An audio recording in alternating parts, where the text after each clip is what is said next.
إن ما قرنا سا ميه جبهد ميه نفنان أنا هاي سومال لا وطن كيجي عد إيجي حكتنا ما جرت لكن وعكوش شقيا عادي قاب أفكار كيد والله جو حنتا ده والله يجو حنتا يلا يجو حريرو والله يجو حنتا أبواك ويجي مرتديو ويدي أبواك marka hore bari idiyo ambaliyo salamba hadiyad kaaga dhigayo waad hooda badante hargeysay manabadba waad hooda badante hargeysay manabadba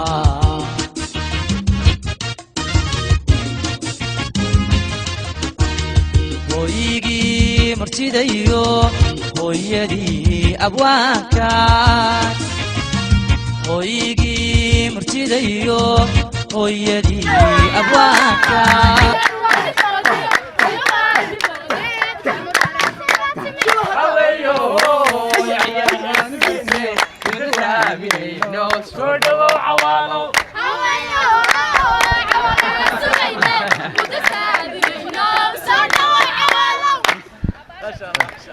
sidaan u soo socday waxaan isla tolo miyuu ka soo hor baxsan doona mise waad ka gaari doontaa waan ku soo gaaray walaalkay Cawaale aadan dehay aad baan soo dhaweynayaa marka waxaan jecelahay Cawaale ku soo dhawow dalkaagii hooyo waa halkaad u qaaday heestii hooyigii murtida iyo hooyadii abwaankay Cawaale gacmo furan ba baryaha lagu soo waday soo dhawow waxaan soo dhaweynaynaa maanta fannaankii weynaa ee qiimaha badnaa ee qaaliga ahaa Cawaale aadan ayaan u joognaa inaan xagga u soo dhaweyno aan ku soo dhaweyno qalbi furan iyo gacmo furan anagoo joogna magaalo madaxda Hargeysa ee Somaliland talabaad waxa weeyaan anagu waxaan leenahay soo dhawow Cawaale waddankaagii labaad weeyaan inaad ku soo dhawaatid ayaan jecelahay oo dadkaagii baad u timid ee dad shisheeye uma diman anigoo representaanki Djibouti u joogaya qalbi furan ma kugu soo dhaweynaya farxad bay tahay soo dhawaad salaam dhinaca marxin maanta waa maalin weyn waxaan soo dhaweynayaa saaxiibkay Cawaale aadan dhammaan fanaaniinta Hargeysa iyo kooxda xidigaha geeska waxaan leenahay soo dhawow Cawaale waxa kale oo la socda ustaad Alto iyo Ilyas Idris igana waxa la soo dhawaada Cawaale saaxiib welcome badan baynaan isarkay insha Allah soo dhawaad السلام عليكم ورحمة الله وبركاته واي حسي حسوس وانا يحرمي حق دور ان يمادو ولالكاي انا جوا فنان كيجي وانا كي قاعده هيسي و هوريين سمي Cawaale aadan in soo dhaweeyo yimaadon maamuusamaha waxan u iga bareeyo waxaan ku khasbanahay hadaan Djibouti tago sidoo kale uu ku khasban yahay hadaan Canada tago uu ku khasban yahay maalin dhaweyd baan tagay joogo si gobonimo leh oo sharaf la soo dhaweey ajar iyo xasanaad soo dhaweynteeda lagama helayne waxa iga mudnaayeen oon maxay heeday uga mahad celinay reejigjiga oon halkan la kaambalaynayn ka salaameeyay weey dadka afiya dhaqaniye sir wadaagta Soomaalidana hal fariin ma u dirayaayo war waxa idin kala qaybiya ee siyaasadda iyo xuduudaha waxa ka weyn waxa idin mideeya ee aqoona ee dhalashaha ee dhiiga Cawaale Hargeysa marti kuma aha Cabdullaahi Xasan Ganimaan uga mahad celinayaa oo ii soo sheegay inaan waxaan hayo dhigoon soo dhaqaaqo waan ku khasbanahay waana kala mudanahay ee Hargeysina Cawaale aadan maaha magaalo uu marti ku yahay ee waa magaaladiisii bahda saxaafadda waan u mahad celinayaa safiirka Djibouti baan u mahad celinayaa saaxiibanahay waxaan u mahad celinayaa fanaaniinta xidigaha geeska iyo fanka qaybihiisa kala duwan waxaan leeyahay dareenka iyo shucuurta ku soo dhaweyseen Cawaale waa mid fanku abaalka idinka hayo ee maaha mid Cawaale kaliya idinka hayo Cawaalena waxay kugu xantaan Somaliland buu necab yahay Djibouti jeclow oo jigjiga jeclow oo Muqdisho jeclow oo Hargeysa jeclow wassalaamu calaykum bismillaahir rahmaanir rahiim maanta waa maalin weyn tahay waxa ku tusaala wajiyaasha halkan ka muuqda iyo dadka halkan farxadda iyo kalgacalka iyo reereynta ku soo dhaweynaya fanaanka weyn Cawaale ma ahan in u baahan in eri loo yiraahdo oo wax walba tayadiisa ayna tiri fanaaniinta Soomaalidu bariyahan dambe waa soo dhawo markii sanadan yara ruuxna weynaa laakiin ninka ilaa 2005 tiyadiisa wax walba ka marxaatiya soo dhawo baan leenahay dalkaaga iyo magaaladaada iyo salaamu calaykum waraxmatullaahi wabarakaatuh galaba qurux badan waxaan halkan ku soo dhaweynaynaa fanaanka weyn fanaanka caanka ah Cawaale Aadan waxaan ku leenahay Cawaalo qalbi furan ku soo dhawow waxaad ka timid wadankaagii waxaad ka timid magaaladaadii Djibouti waxaad timid magaaladaadii Hargeysa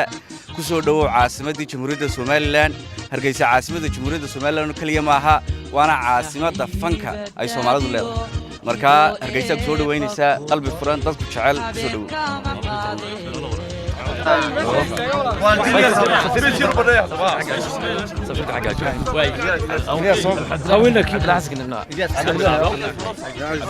هاي بسم الله الرحمن الرحيم سودايا هاي horta بسم الله الرحمن الرحيم وادي كم هالعلني يا دمانتين سودوين تقاليقة كل هذا البدن ده صحابتي بعد ما يصير لكن كنتي إن مدابة وصوص سعودي أو هرجيسة وأنا كنت همين أنا معده وأنا مقالة دي وحنا أمسنا هاي كل حلي كان كيسي دائما كما هي وحوي أنت هذا التاريخ ده كجرته إن المرة بعد أسبوع نقضنا ده وأكو قسمنا هايو ومقالة فن كي أبال وين كله فن كصوماليات أبال وين كله كل ده أنا قلنا فنان أنا سياسي مين كل أنا فن كي وح أورون إن الأمة الصوماليات أو دن أوهسو Somaliland iyo Jamhuuriyadda Somaliland iyo caasimadda Hargeysa waxay laf dhabar ka tahay ummadda Soomaaliyeed fankeygana laf dhabar bay ka tahay kulli dadku kulli fanaan caana marka tahay dadku waxay rabaan way ka sheey karaan laakiin xaqiiqatan marka laga hadlo anigu afkii aan ku iri hooygii murtida iyo hooyadii abwaanka wax ka dambeeyo ka daba oran karo yaasay jirin marka taasi waa xagaas taa markaan ka imanno waxaan u mahad celinayaa runtii dhammaan dadkii ka soo shaqeeyay maatikayga oo uu horeeyo walaalkay iga weyn ahna safiirka Soomaaliland u jooga Djibouti Kawaaliye oo leeyahay runtii aad iyo sare baad u mahadsan tahay waxaan u mahad celinayaa shaqaalaha Cigaal International Airport oo si fiican noogu fududeeyay waxaan u mahad celinayaa shaqaalihii xerada diyaaradda ee Djibouti oo runtii si qurux badan noo soo safray waxaa kaloo mahad celinayaa dawladda Somaliland oo uu mas'uul ka yahay madaxweynaha Muuse Biixi Cabdi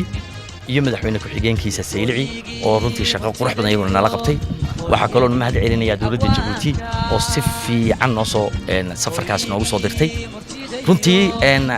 anu dee fanaan waan ahay laakiin haddana kulley bulshada isku xiristeeda fanaaniinta ayay shaqadooda tahay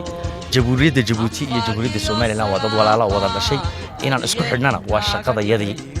waxaan aaminsanahay inaan shaqadayadii uma gudanayna يعني مسنهاي والماسيتي والله واي فنانين بهاتسن مقعي وبتري كوسان تلفزيون كسهن أيام كالسعودة سومالي واحد تلاقي فلاحة تيمم موجنا وركا وادقتها هي أديك كل حريرتنا على سومالان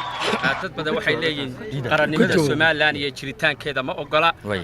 تطبسي مركا حتى واديك هالكن شوجا سومالان يمدح بناني ده يقرن من ده يكودهان عرفت تأثير دوارك والله هرت أنا قرن وما أنقصده قرن جيرنا ما بابيو فنان بنا سياسي ميه مال قرن لجوك يجلله أما قرن لجوك سماي ولي ما فريسن شرار قرن ولي ما فريسن سياسي ميه قرن ما بربريو إن ما قرن سا ميه جبهة ميه نفنان أنا هاي سومال نبا وطن كيجي عد إيجي حكتنا ما جرت لكن وعكو شجية عادي قاب أفكار كيلو ولا جو حنتا ده والله يجو حنتا يلا يجو محريرو والله يجو حنتا